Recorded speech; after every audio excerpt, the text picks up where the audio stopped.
Hello everyone, welcome to another episode of the Ismono Commute, the series in which I utilize the time in the car when I'm driving to work, from work to the gym, or like now from the gym, to talk about movies, series, or other topics that I usually do not cover on my main channel at the Bow.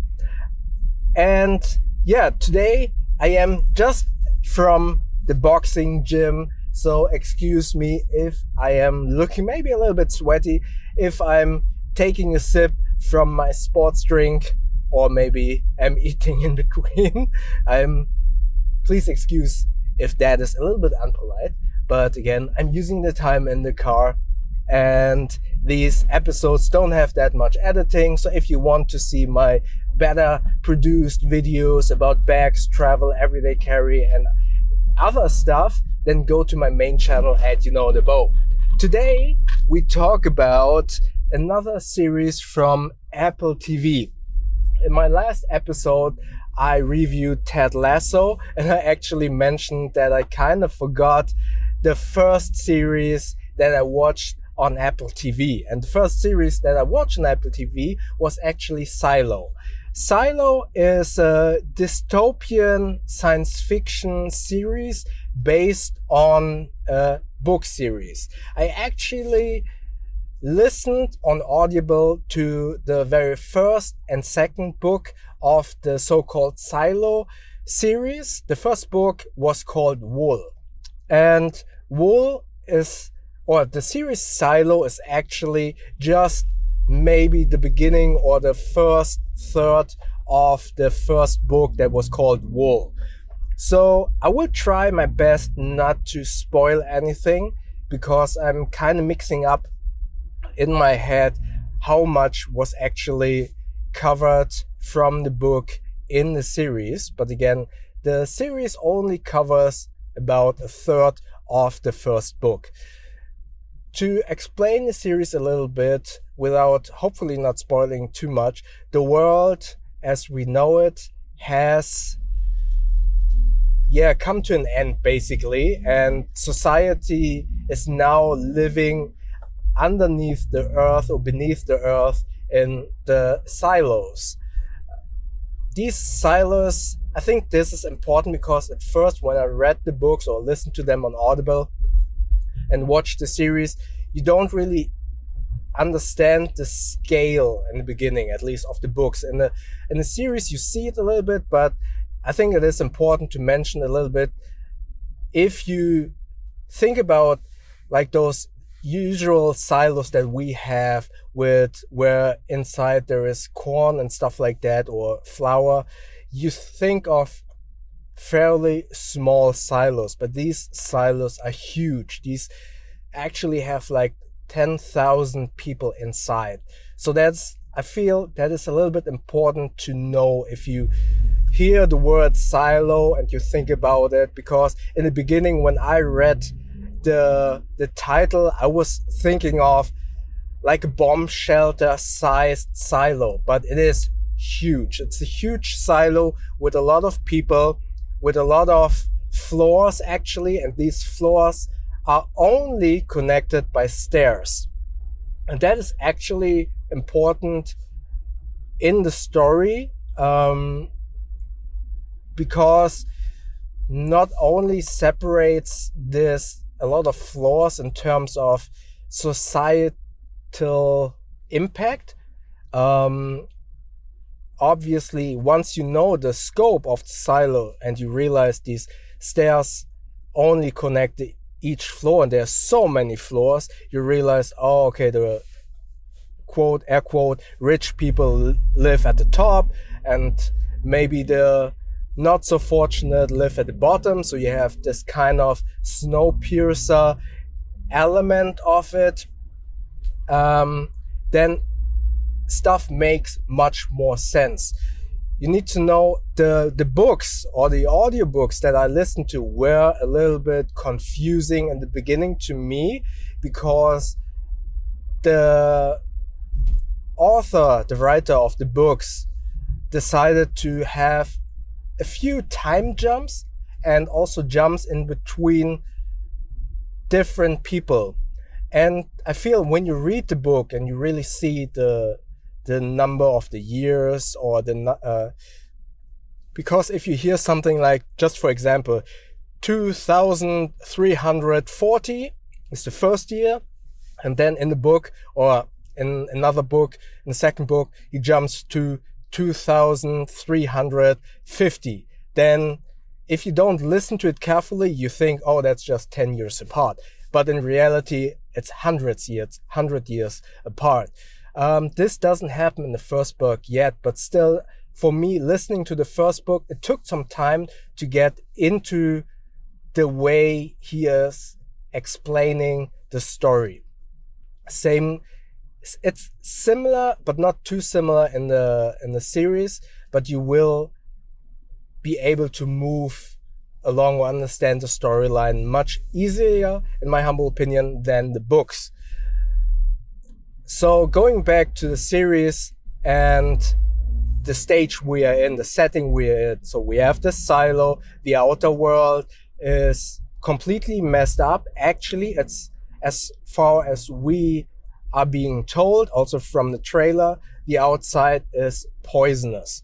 And you have these rules where people who are being punished are being sent outside to clean a camera that shows the people the outside, kind of like windows. You have all of these screens inside some areas of the silo that shows you the outside, and this camera needs to get clean from time to time. That's actually why the first book is called Wool. They get this wool pad to clean the cameras. And maybe that's a spoiler, but I don't feel that as a spoiler because that's not that big of a deal, I think. But I asked myself, why is this book called Wool? And why is the series now called Silo? So yeah, once people are being punished, they are sent outside. They are supposed to clean that camera, and usually they die outside, or they always die outside, actually. And story now is that you have two protagonists, one cop, and later on in the story, one woman who works at the engineering or the mechanic floor at the bottom level of the silo. We start first with a cop who actually loses his wife, who is being sent outside, and then he tries to figure out what happened there.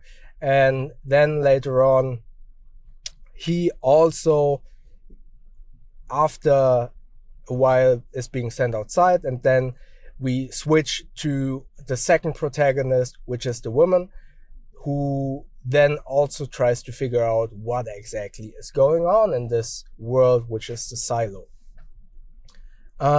Yeah, I don't want to go into it anymore, and I don't want to spoil anything. So now to my verdict or my conclusion about this series. I really like the series. I do like dystopian settings where it's not necessarily about how did this world get destroyed, how was everything moved to this place where they're living now. But I love dystopian series because of the human interactions and how they deal with this new world and with the new circumstances they are put in. And especially with Silo, there is a huge time gap in between the time where everything was messed up and the time they were put into the silos and the current time where they found, or where we start this story. And you see this in multiple places where they find stuff that is actually forbidden, that is a historic piece of the world we are now living in at the moment. So they see this stuff and they don't know what it is. And the government, in air quotes, is prohibiting the ownership of these items. And that makes it so interesting, this whole concept and the whole world they're living in, and how they try to find their place and try to find out why are they in a silo, why is the outside world so dangerous, and why is everyone afraid of going outside. And that makes the series so interesting.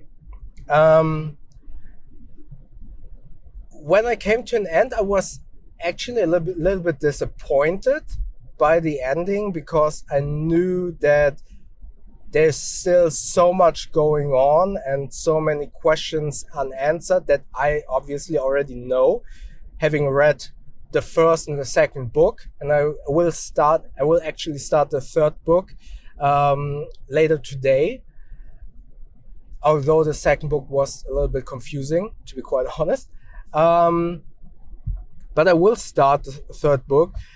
And yeah, I was disappointed because there were so many questions still left unanswered, and I tried to watch it as if I don't know the books. And therefore, if I wouldn't know the books, I would be very disappointed. It leaves a lot of hope that they will have more seasons coming up. And I really want more seasons of the series. The protagonists are really good. I like the protagonist. She is not that easy of a person, but she's not annoying to the viewer. There are a lot of series where you need conflict, where you need a person that is not that easy. But most of the time, or not most of the time, sometimes in series, those counterpoints to our protagonists or for the counterpoints for the story get a little bit annoying. And I feel that her flaws of character aren't that annoying and are actually understandable, and therefore it is interesting to watch. You really need to watch the series. I tend sometimes to to wander off, even though the story is interesting. Sometimes I can't help myself. Unfortunately, I grab my phone, I check some notifications, and then I notice I didn't hear anything. And then I noticed that 10 minutes there was a storyline when no one was talking, and you are missing such important points in the storyline that I had to rewind. So you really need to look out for what is going on in the storyline. And yeah, the set pieces are amazing. The CGI looks great. And I'm kind of struggling. I don't want to give away too much of the storyline, and I'm afraid that I spoiled too much already. But I feel that most of the stuff that was inside the trailer also has been spoiling, or was very good and didn't spoil too much. And I hope I didn't spoil anything. If I did, I'm really sorry.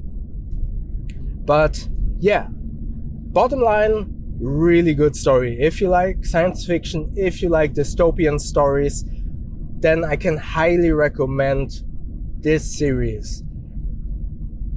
Last but not least, can I recommend the books? Yes and no. I feel I should have read the books, then the storyline would have been a little bit more easier for me to digest and to understand. Because again, when you listen to the audiobooks, and there are so many time jumps and jumps between different people that you have a hard time remembering the names of those people, then you kind of need to calibrate yourself to the way the book is being told. and therefore it was difficult for me at least, to follow along. With that in mind, I would say the stories are great, and if you read the books, this is probably a really good read. With audiobooks, keep in mind you will need to calibrate yourself a little bit to the time jumps and the way the story is being told and being narrated. But the series, great. Good watch, highly recommended if you like sci-fi and dystopian series and movies. And with that being said, if you have any comments, questions, or you want to suggest any other series that I might should watch in the future, let me know in the comment section below. And don't forget to subscribe to my channel, to my main channel, and also my podcast and Instagram at You Know The Bow. Drive safely and stay safe and healthy, everyone. I'll see you next time. Thank you very much.